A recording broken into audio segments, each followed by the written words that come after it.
जैसे कि मान लो मैंने एक बहुपद लिया, इस चीज को और अच्छे से समझा देता हूं मैं तुम्हें। पी एक्स बराबर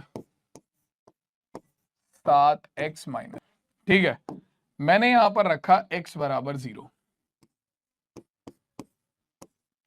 तो हमारे पास मान निकल कर आया P0 बराबर 7 × 0 माइनस 14। तो 7 गुणा हो गया, 7 गुणा 0 0 हो गया, 0 माइनस 14 आ गया हमारे पास माइनस के 14। तो यानी कि x बराबर 0 पर हमारा बहुपद का मान 0 नहीं आ रहा है। बहुपद का मान क्या आ रहा है? x बराबर 0 पर बहुपद का मान क्या आ रहा है? माइनस के 14। तो यानी कि x बराबर 0 बहुपद का शून्यक नहीं है। लेकिन अगर मैं इसी बहुपद में x की जगह पर रख दूं 2, तो हमारे पास क्या आएगा? x बराबर 2 जब तुम यहां पर रखोगे तो ये हो जाएगा P2 बराबर 7 × 2 माइनस 14। तो हमारे पास आ गया P2 का मान 7 दूनी 14 माइनस 14। तो हमारे पास P2 का मान निकल कर आ गया 14 माइनस 14 0। तो x बराबर 0 पर जो तुम्हारा बहुपद है उसका मान 0 नहीं आ रहा, लेकिन x बराबर 2 पर बहुपद का मान 0 आ रहा है। x बराबर 2 पर बहुपद का मान 0 आ रहा है। तो इसका मतलब क्या है? इसका मतलब x बराबर जो 2 है वो बहुपद का जो शून्यक है वो है। x बराबर 2 बहुपद का शून्यक है, लेकिन वहीं पर x बराबर 0 बहुपद का शून्यक नहीं है। जरूरी नहीं है कि 0 जो है वो बहुपद का शून्यक हो। जरूरी नहीं है कि 0 जो है वो बहुपद का शून्यक हो। ठीक है, कोई भी वास्तविक संख्या बहुपद का शून्यक हो सकती है जो कि उस बहुपद को क्या बना दे? जो कि उस बहुपद को 0 बना दे। क्लियर हो गई बात? क्लियर हो गई सबको ये बात? चलो अब देखो, जो हमारा रैखिक बहुपद था उसका मान निकालना, उसका शून्यक निकालना बहुत आसान था। हम किसी भी बहुपद का शून्यक कैसे निकालते थे? हमने क्लास 9th में सीखा था। हम उस बहुपद को उठाकर 0 के बराबर रख देते थे और वहां से अपना चर का जो मान निकल कर आता था वो बहुपद का शून्यक हो जाता था। रैखिक बहुपद का मान निकालना बहुत आसान था।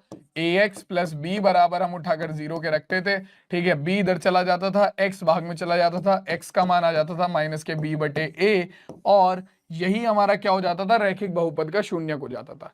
ठीक है, लेकिन अगर हम बात करते हैं द्विघात बहुपद और त्रिघात बहुपद की, तो उसके लिए हमें क्या करना पड़ता था? द्विघात बहुपद और त्रिघात बहुपद के पहले गुणनखंड करने पड़ते थे और उसके बाद उनका शून्यक निकलता था। जब हम आगे क्वेश्चन करेंगे तब उन चीजों को ज्यादा अच्छे से समझेंगे, अभी केवल इतना ही रखते हैं। ठीक है, तो अब ये जो द्विघात बहुपद और त्रिघात बहुपद होते हैं, रैखिक बहुपद, द्विघात बहुपद, त्रिघात बहुपद, इन्हीं तीनों के शून्यकों का ज्यामितीय अर्थ हमें पढ़ना है।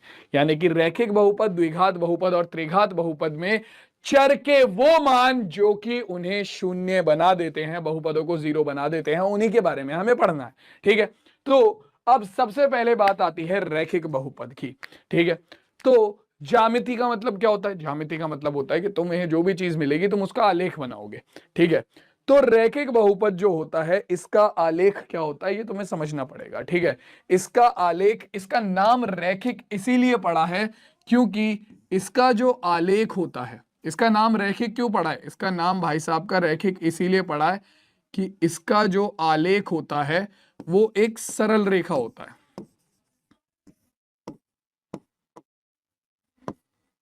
सिंपल, साधारण सी एक सरल रेखा। ठीक है, कोई भी अगर तुम्हारे पास एक बहुपद है, ठीक है, मैं अब यहां पर बनाकर तो नहीं दिखाऊंगा, ठीक है, बट मैं तुम्हें क्लियरली बता रहा हूं कि कोई भी अगर तुम्हारे पास बहुपद है तो तुम उसका एक, अगर सरल एक रैखिक बहुपद है, ठीक है, तो तुम उसका अगर आलेख बनाते हो तो वो हमेशा एक सरल रेखा बनाता है। ठीक है,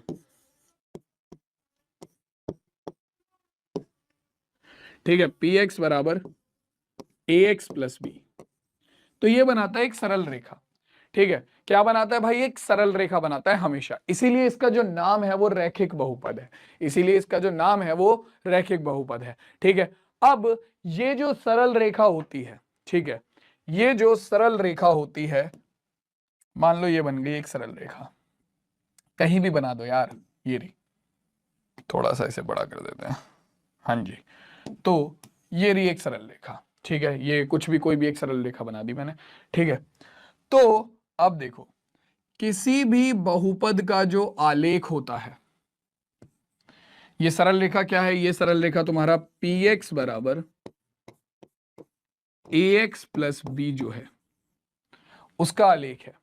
ठीक है, तो किसी भी बहुपद का आलेख x अक्ष को जितनी जगह पर काटेगा, x अक्ष को जितनी जगह पर काटेगा, दोबारा से सुन लो, किसी भी बहुपद का आलेख x अक्ष को जितनी भी जगह पर काटेगा उस बहुपद के उतने ही शून्यक होते हैं। ठीक है, तो तुम अगर कोई भी सरल रेखा बनाओगे, कोई भी सरल रेखा बनाते हो, कैसी भी सरल रेखा, तो उसमें केवल दो ही सिचुएशन बनेंगी, उसमें केवल दो ही सिचुएशन बनेंगी। ठीक है, कैसी भी सरल रेखा तुम बना लो उसमें केवल दो ही सिचुएशन बनेंगी। क्या? कि या तो वो रेखा, देखो भाई एक ये बना दी मैंने, अलग अलग सिचुएशन दिखा रहा हूं, दो ही सिचुएशन बन सकती हैं बस, ज्यादा से ज्यादा। या तो वो रेखा आपकी क्या होगी,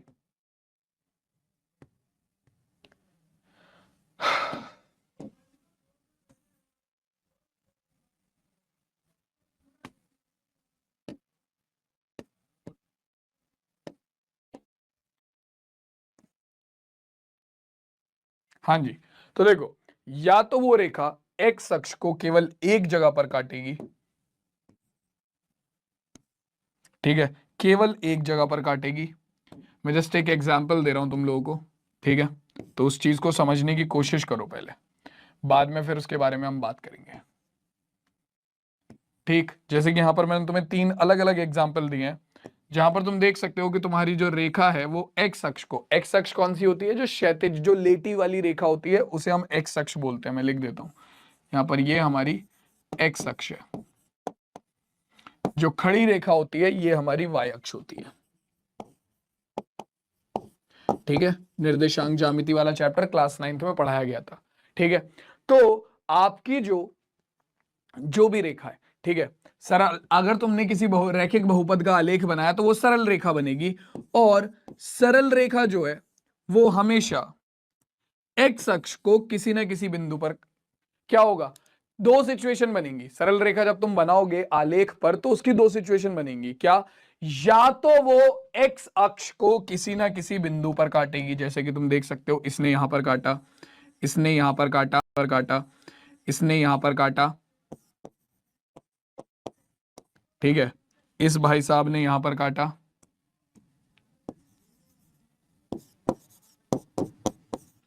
और या फिर तुम्हारी एक सिचुएशन बनेगी कि वो भैया एक्स अक्ष को काटे ही ना, वो क्या करे, वो एक्स अक्ष को काटे ही ना। ठीक है, केवल ये दो सिचुएशन बन सकती हैं। जब तुम किसी रैखिक बहुपद का आलेख बनाओगे तो उस सिचुएशन में आपके पास दो कंडीशन आएंगी कि या तो वो एक्स अक्ष को केवल एक बिंदु पर काटेगी, क्योंकि सरल रेखा एक्स अक्ष को केवल एक ही बिंदु पर काट सकती है, तुम कितनी सिचुएशन बनाकर देख लो, एक से ज्यादा बिंदु पर नहीं काटेगी। तो या तो वो एक बिंदु पर काटेगी या फिर वो कहीं भी नहीं काटेगी। और मैंने क्या बोला कि किसी भी बहुपद का आलेख एक्स अक्ष को जितनी जगह पर काटेगा उसके उतने ही शून्यक होंगे। तो बच्चों, आपका जो रैखिक बहुपद होता है उसका आलेख ज्यादा से ज्यादा एक्स अक्ष को केवल एक जगह पर काट सकता है। तो इसीलिए रैखिक बहुपद के अधिकतम ज्यादा से ज्यादा एक शून्यक हो सकता है। ठीक है, या फिर क्या कंडीशन होगी कि वो एक्स अक्ष को कोई काटे ही ना, यानी कि कोई शून्यक ना हो। ठीक है, तो इसीलिए हम लिखते हैं कि रैखिक बहुपद का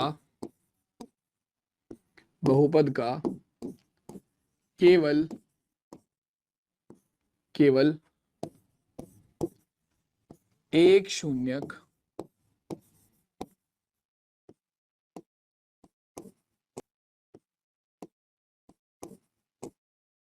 अधिकतम, सॉरी केवल एक शून्यक नहीं, अधिकतम, गलती से मैंने केवल बोल दिया, का अधिकतम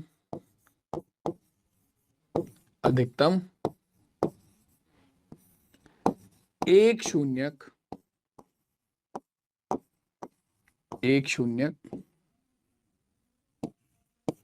होता है, क्योंकि ये ज्यादा से ज्यादा, ठीक है, ये ज्यादा से ज्यादा एक्स अक्ष को कितनी जगह पर काट सकती है, ये ज्यादा से ज्यादा एक्स अक्ष को एक जगह पर काट सकती है। ठीक है, अब वैसे देखो ये चीज तुम्हारे सिलेबस में नहीं है कि तुमसे पूछा जाए कि आलेख देकर बताओ बहुपद का शून्यक क्या है, लेकिन मैं तुम लोगों को सिखा रहा हूं ये चीज भी, तो ये एक्स्ट्रा में समझ लेना। क्या कि अगर मान लो तुमसे पूछ लेता है कि एक बहुपद का आलेख दिया और तुमसे पूछ लिया कि उस बहुपद का शून्यक क्या है, ठीक है, बहुपद का आलेख दिया और उस बहुपद से पूछ लिया कि उस बहुपद का शून्यक क्या है, तो उस केस में क्या होगा, आपका वो आलेख एक्स अक्ष को जिस बिंदु पर काट रहा है, क्योंकि एक्स अक्ष पर तुम हमेशा जानते हो कि y बराबर होता है 0 के, एक्स अक्ष पर हमेशा y निर्देशांक 0 होता है, इसीलिए मैंने यहां पर भी y निर्देशांक 0 लिखा, यहां पर भी और यहां पर भी। ठीक है, तो किसी भी बहुपद का आलेख एक्स अक्ष को जितनी जगह पर काटता है उसके उतने शून्यक होते हैं, और एक्स अक्ष को जिस बिंदु पर काटेगा उस बिंदु का एक्स निर्देशांक बहुपद का शून्यक होगा। जैसे कि यहां पर ये जो बहुपद है ये एक्स अक्ष को इस बिंदु पर काट रहा है, तो इसका एक्स निर्देशांक है एक्स, तो यानी कि इस बहुपद का जो शून्यक होगा वो एक्स होगा। यहां पर इस बहुपद का जो आलेख है वो एक्स अक्ष को इस बिंदु पर काट रहा है, यानी कि इसका शून्यक एक्स डैश होगा। जो भी एक्स अक्ष को इस बिंदु पर काट रहा है यानी कि इसका शून्यक एक्स डैश होगा। जो भी एक्स निर्देशांक होगा वही उस बहुपद का शून्यक हो जाएगा। यहां पर ये एक्स डबल डैश होगा। ठीक है, और ये तो एक्स अक्ष को कहीं काट ही नहीं रहा है, यानी कि इसका कोई शून्यक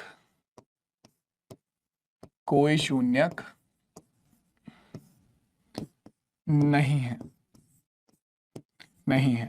तो अधिकतम क्या हो सकता है, अधिकतम आपका हो सकता है कि एक शून्यक हो, और या फिर कंडीशन होगी कि कोई शून्यक नहीं होगा। तो रैखिक बहुपद के केस में अधिकतम एक शून्यक हो सकता है, वो भी वो एक्स अक्ष को जिस जगह पर काटेगा उसका एक्स निर्देशांक। ठीक है, तो रैखिक बहुपद सबको क्लियर हो गया, रैखिक बहुपद का केस सबको क्लियर हो गया, जल्दी से बताओ।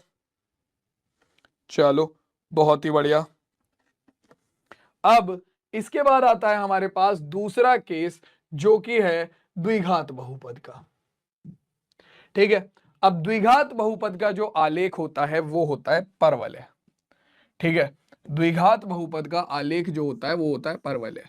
और जैसा कि मैंने तुम्हें बताया, इसके बारे में तुम और डीप में क्लास क्या कहते हैं तुम्हारी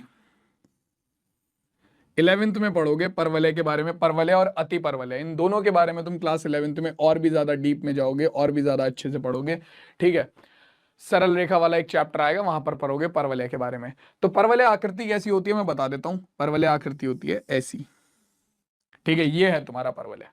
ठीक, तो अब जो परवलय होता है, ठीक है, अब अगर मैं परवलय किसी भी द्विघात बहुपद का एक आलेख बनाने जाऊंगा, ठीक है, जो कि मान लो आपका ये है, फॉर एग्जाम्पल कोई भी ले लेते हैं हम, सिंपल मैं ये ले लेता हूं, p x is equals to a x square plus b x plus c. तो इसमें हमारे पास तीन सिचुएशन होती हैं, और वो क्या होती हैं तीन सिचुएशन, वो तीन सिचुएशन कुछ इस तरीके से होती हैं, जिनमें पहली कंडीशन आती है ये कि आपका जो परवलय है वो नॉर्मल बने ऐसे। ठीक है, अब नॉर्मल बना तो मैंने तुम्हें क्या बोला था कि एक्स अक्ष को जितने बिंदुओं पर प्रतिच्छेद करेगा उतने ही शून्यक होंगे। तो एक बिंदु हो गया ये, दूसरा बिंदु हो गया ये। इस बिंदु के निर्देशांक मान लो हैं a,0 और इस बिंदु के निर्देशांक हैं b,0। ठीक है, तो इस बहुपद के कितने शून्यक हो जाएंगे भाई, एक्स अक्ष को जितनी जगह पर प्रतिच्छेद करेगा उतने शून्यक। तो कितने शून्यक होंगे इस केस में, इस केस में हमारे दो शून्यक होंगे। For this case, this is the case number 1, दो शून्यक। क्यों, क्योंकि एक्स अक्ष को दो जगह पर प्रतिच्छेद कर रहा है, और वो दो शून्य कौन से होंगे? जिन बिंदुओं पर प्रतिच्छेद कर रहा है उनके एक्स निर्देशांक। तो यहां पर कौन से एक्स निर्देशांक? यहां पर है तुम्हारे एक्स निर्देशांक ए और बी, तो यही इसके शून्य हो जाएंगे, है ना। जिन बिंदुओं पर प्रतिच्छेद कर रहे हैं एक्स अक्ष को, किसी भी बहुपद का आलेख जिस बिंदु पर एक्स अक्ष को प्रतिच्छेद कर रहा है उसका एक्स निर्देशांक, सीधी बात। अब इसके बाद दूसरा कंडीशन क्या हो सकती है? दूसरी कंडीशन, जैसे कि यहां पर तीनों कंडीशन दिखाई गई हैं, तो पहली कंडीशन है ये वाली, जो कि ये रही तुम्हारे सामने ही है, ठीक। जहां पर बहुपद का आलेख एक्स अक्ष को दो बिंदुओं पर प्रतिच्छेद कर रहा है, एक दो, ठीक है, एक दो, तो ये क्या है? यहां पर बहुपद के कितने शून्यक होंगे? यहां पर बहुपद के दो शून्यक होंगे, जैसे कि अभी मैंने तुम्हें बताया अभी। ये है पहली सिचुएशन, ठीक। इसके अलावा दूसरी सिचुएशन क्या हो सकती है? दूसरी सिचुएशन है ये कि जहां पर बहुपद का आलेख केवल एक्स अक्ष को एक बिंदु पर प्रतिच्छेद करे, for example this in this, ठीक है। तो अब इस सिचुएशन में क्या होगा? इस सिचुएशन में ये होगा कि आपका बहुपद का आलेख एक्स अक्ष को कितने, केवल एक बिंदुओं पर प्रतिच्छेद कर रहा है, केवल एक बिंदु पर प्रतिच्छेद कर रहा है। लेकिन ये आलेख किसका है? ये परवलयाकार आलेख है, यानी कि द्विघात बहुपद का आलेख है। लेकिन ये कहां पर? एक्स अक्ष को केवल एक बिंदु पर प्रतिच्छेद कर रहा है, तो यहां पर क्या होगा? केवल एक शून्य। और तीसरी जो कंडीशन बनती है वो बनती है ये कि भैया ये भाई साहब एक्स अक्ष को कहीं भी प्रतिच्छेद करे ही ना, ना यहां पर ना यहां पर, कहीं कर ही नहीं रहा, दोनों में से किसी भी डायग्राम में नहीं कर रहा। तो इस केस में क्या होगा? इस केस में होगा कोई शून्यक, कोई शून्यक नहीं। तो यहां पर कोई भी शून्यक नहीं है, क्यों? क्योंकि एक्स अक्ष को काट ही नहीं रहा है, क्योंकि एक्स अक्ष को काट ही नहीं रहा है, इसलिए कोई शून्यक है ही नहीं, ठीक है। तो अब यहां से तुम्हें क्या समझ में आया कि भैया द्विघात बहुपद जो है उसके कितने ज्यादा से ज्यादा जो शून्यक हो सकते हैं वो दो हो सकते हैं, क्योंकि ज्यादा से ज्यादा ये एक्स अक्ष को दो बिंदुओं पर प्रतिच्छेद कर सकता है। ज्यादा से ज्यादा ये एक्स अक्ष को कितने, दो बिंदुओं पर प्रतिच्छेद कर सकता है, उससे ज्यादा नहीं। तो इसीलिए बच्चों हमारे द्विघात बहुपद के ज्यादा से ज्यादा अधिकतम दो शून्यक हो सकते हैं। तो ये चीज लिख लो भाई,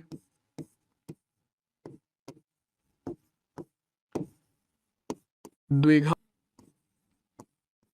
के अधिकतम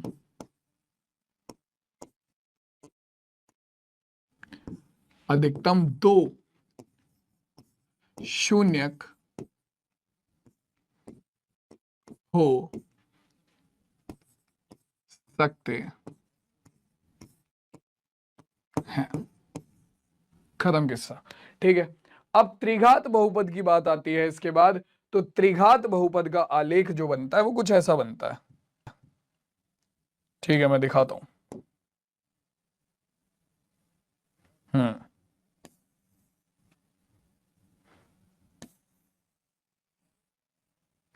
तो ये होता है त्रिघात बहुपद का आलेख, ठीक है। त्रिघात बहुपद का आलेख कुछ इस तरीके से बनता है। अब त्रिघात बहुपद के भी हमारे पास तीन केस बनते हैं, ठीक है। त्रिघात बहुपद के भी हमारे पास तीन केस बनते हैं, जहां पर हम देखते हैं कि ये एक दूसरे को कितने बिंदुओं पर प्रतिच्छेद करते हैं। तो अगर तुम देखोगे तो यहां पर ये जो भाई साहब हैं ये हमारा एक्स अक्ष को तीन बिंदुओं पर प्रतिच्छेद कर रहे हैं, पहला, दूसरा और तीसरा। तो तीन बिंदु होगा, ठीक है। तो जो आपका त्रिघात बहुपद होता है इसके अधिकतम तीन शून्यक हो सकते हैं, ठीक है। इसके अधिकतम तीन शून्यक हो सकते हैं, ठीक है। कितने शून्यक हो सकते हैं भाई? तीन शून्यक हो सकते हैं। दूसरा केस क्या बनता है? दूसरा केस कुछ ऐसा बनता है इसका,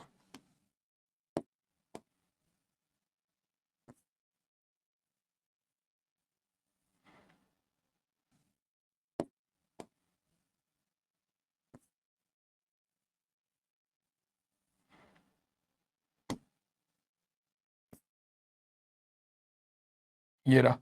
तो यहां पर ये एक्स अक्ष को केवल दो बिंदुओं पर प्रतिच्छेद करता है, एक 2। ठीक है, एक में ये थोड़ा सा और नीचे आ जाएगा तो वो केवल एक ही बिंदु पर प्रतिच्छेद करेगा। ठीक है, तो यहां पर क्या होता है, यहां पर आपका त्रिघात बहुपद में क्या होता है, त्रिघात बहुपद में आपका केवल 3 अधिकतम क्या हो सकते हैं, शून्यक हो सकते हैं त्रिघात बहुपद के। तो ये चीज भी याद रखना, ये चीज मैं यहीं पर लिख देता हूं। ठीक है, तो त्रिघात बहुपद के, त्रिघात बहुपद के अधिकतम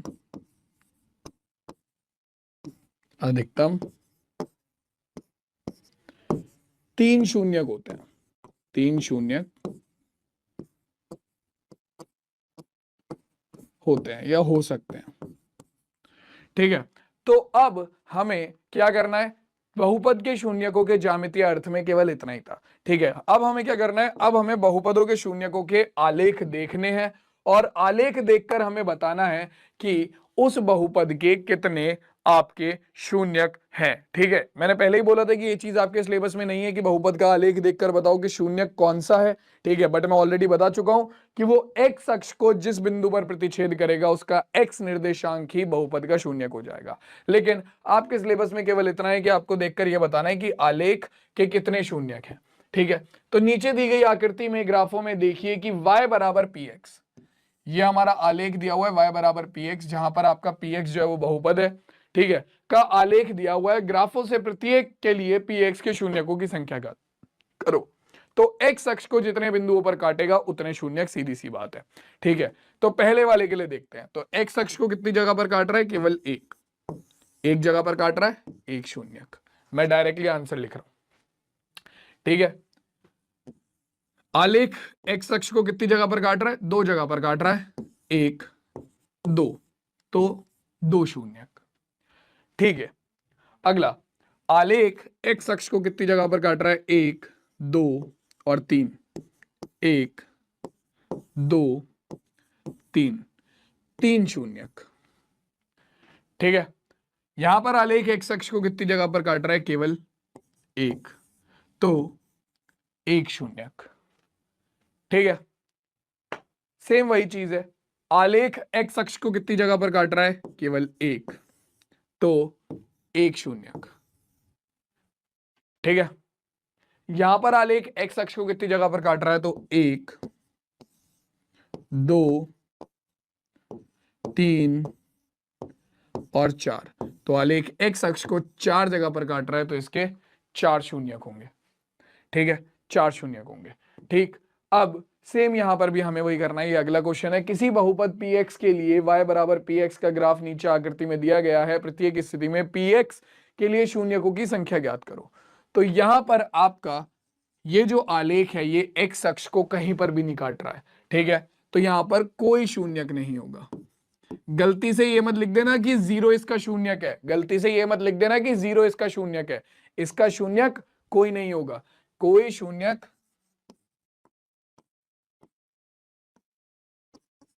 नहीं है, सिंपल। आगे देखो, बहुत सारे बच्चे गलती ये करते हैं कि यहां पर लिख देंगे 0 कि 0 शून्यक है। नहीं भाई, कोई शून्यक नहीं है। ठीक है, इसमें देखो एक जगह पर काट रहा है यानी केवल एक शून्यक है। ठीक है, शून्यकों की संख्या बतानी है, ये नहीं बताना कौन सा शून्यक है, शून्यकों की संख्या बतानी है, तो केवल एक शून्यक है। यहां पर देखो 1 2 3, 3 शून्यक है। ठीक है, 1 2, 2 शून्यक है। एक्स अक्ष को जितनी जगह पर काटेगा उतने शून्यक। ठीक है, 1 2 3 4, तो 4 शून्यक। ठीक है, 1 2 3, तो 3 शून्यक। ठीक है, तो चलो भाई, अब देखो इसके साथ हमारा जो ये टॉपिक है वो यहीं पर खत्म होता है, जहां पर हमने आज की क्लास में बहुपद का पूरा रिवीजन कर लिया। ठीक है, क्लास 9th का रिकैप हमने यहां पर ले लिया पूरा पूरा, और उसके साथ साथ हमने क्या समझ लिया, हमने समझ लिया कि भैया बहुपद के शून्यक का ज्यामितीय अर्थ क्या होता है, कि अगर किसी भी बहुपद का आलेख जो है वो एक्स अक्ष को जितने स्थान पर काटेगा उतना, या जितने बिंदुओं पर प्रतिच्छेद करेगा उतने उस बहुपद के शून्यक होंगे, और जिस बिंदु पर प्रतिच्छेद कर रहा है उसका x निर्देशांक ही बहुपद का शून्यक होगा। ठीक है, ये चीज हमने समझ ली। अब अगली जो क्लास होगी वहां पर हम बहुपद के शून्यक का ज्यामितीय अर्थ समझेंगे, मतलब सॉरी, बहुपद के शून्यांक और गुणांकों के बीच में संबंध समझेंगे। वहां पर बहुपद के शून्यक निकालने को भी आएंगे तुम्हारे पास। ठीक है, जो हमारा गुणनखंड विधि है उसका वहां पर हम बहुत इस्तेमाल करने वाले हैं। तो सारे बालक तैयार रहना। मैं मिलता हूं सीधा तुमसे तुम्हारी नेक्स्ट क्लास में। आई होप तुम लोगों को मजा आया होगा। बाकी मैं तुम लोगों को बता दूं कि जो सिलेबस वाला पार्ट है वो पूरा का पूरा यहाँ पर कवर हो रहा है। ठीक है, समरी सीरीज में, जहां पर आपके सिलेबस की समराइज वे में सारी चीजें बताई जा रही है। मैथ्स में जैसे मैं 2 पार्ट्स में चीजों को खत्म कर रहा हूं, बाकी सब्जेक्ट्स की भी समरी सीरीज चल रही है। ठीक है, इसके अलावा एक तुम लोगों की क्वेश्चन की प्रैक्टिस के लिए सीरीज आ रही है मास्टर 30। ठीक है, जो कि ऑलरेडी शायद तुमने देख ली होगी, उसके 1-2 लेक्चर्स आ चुके हैं ऑलरेडी। ठीक है, अलग अलग सब्जेक्ट्स के। तो मैथ्स का भी आने वाला है, तो रेडी रहना, सैटरडे में ही आएगा वो भी। ठीक है, तो शाम को 4 बजे के लिए रेडी रहना। मैथ्स का मास्टर 30 का सेशन आएगा, जिसमें हम कुछ नहीं करेंगे, केवल कोई थ्योरी नहीं होगी वहां पर। थ्योरी के लिए सीरीज चल रही है, वहां पर हम केवल और केवल अपने जो क्वेश्चंस है उनकी प्रैक्टिस करेंगे। ठीक है, तो मास्टर 30 के लिए भी रेडी रहना। आने वाला है वो सेशन भी। 30 क्वेश्चन होंगे बेहतरीन, हर चैप्टर के 30 क्वेश्चन। और तुम्हें मैं गारंटी से बोलता हूं 30 क्वेश्चन अगर तुमने वो कर लिए, तुम सोच के देखो कि एक चैप्टर के 30 क्वेश्चन, यानी कि हमारे पास ऑलमोस्ट 15 चैप्टर है, तो 15 या 45, 450 क्वेश्चन हो जाएंगे तुम्हारे। इनमें से अगर तुम्हारे 100 क्वेश्चन भी लग गए पेपर में, तुम्हारा तो काम हो गया यार। समझ रहे हो तुम?